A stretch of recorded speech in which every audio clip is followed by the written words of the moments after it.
Баршаңызға қайырлы күн достар, каналыма қош келдіңіздер.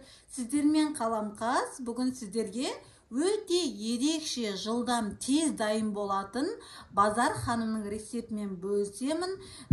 Алдымен бізге қажетті заттар: картоп, пияз, сұйық май, тамақ пастасы, қызанақ, татымына қарай тұз, бұрыш қолданамыз. Қамырымызды алдын ала мен илеп дайындап алдым. Бұл рецепттің толық нұсқасын осы видеоның астында описание бөліміне қалдырамын. Алдымен қамырымызды жақсылап жайып аламыз.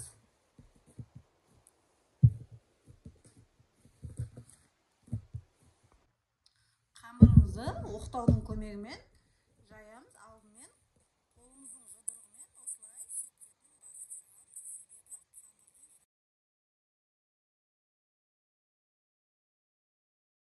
Қамырымызды өте жұқа қылып жайып алдық. Мінекей, енді салмасын дайындап аламыз. Үкіштен өткізілген картопымыздың үстіне майдалап тураған пиязымызды саламыз. Және де сұйық май құямыз. Татымына қарай тұз, қара бұрыш саламыз.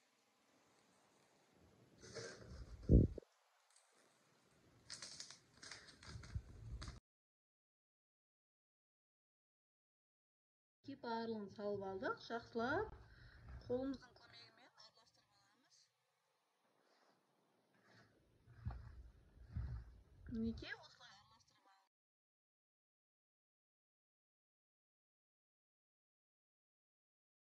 Майымызды жақсылап жайып алдық қамырының бетіне. Енді салмамызды салып шығамыз.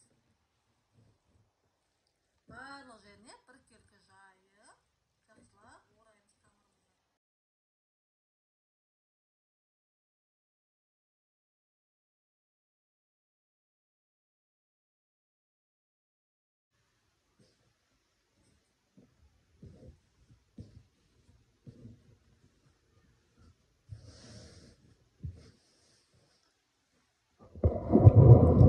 Қамырымызды осылай орап қойдық. Кішкене 5 минуттай тұрады. Ол аралықта қазанымызға кішкене май құйып, соусын дайындаймыз. Қазанымызға кішкене май құйып аламыз.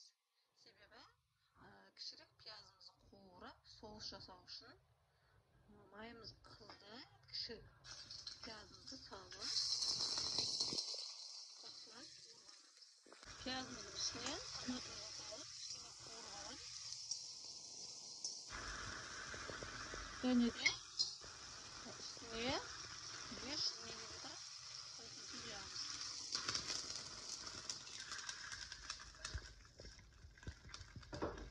Суымыз қайнаған соң үстіне оралған қамырымызды салып пісіріп аламыз. Қайнағанын күтеміз енді суымыздың.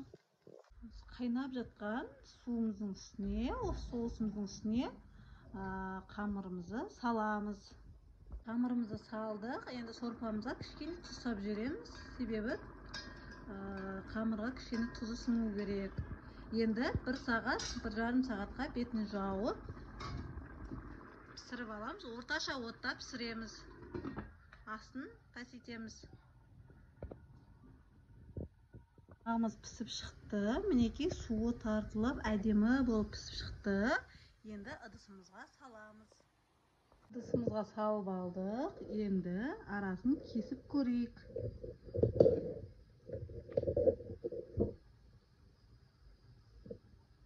Мінекей, өте сочный болып шыққан тамағымыз. Бұл тағамның ерекшелігі манты қазанда піспейді. Егер де манты қазандарыңыз болмаса, осылай дәл осы рецептпен қазанда пісірсеңіздер болады. Сіздермен болған Қаламқас. Видеоны соңына дейін көргендеріңізге рахмет. Сіздер де жасап көріңіздер. Өте тойымды тағам. Үйіңізде ет жоқ кезде. Егер де балалар асқабақпен ханымды ұнатпайтын болса, осы тағамды жасап беруге сіздерге кеңес берем. Менің YouTube арнамда өте керемет, оңай, үйде бар заттардан жасалынатын тағамдардың рецептісі бар. Сол үшін каналыма тіркеліп кетіңіз. Жанындағы қоңыраушаны басып қойыңыз. Себебі менде күнделікті жаңа рецепттер шығады.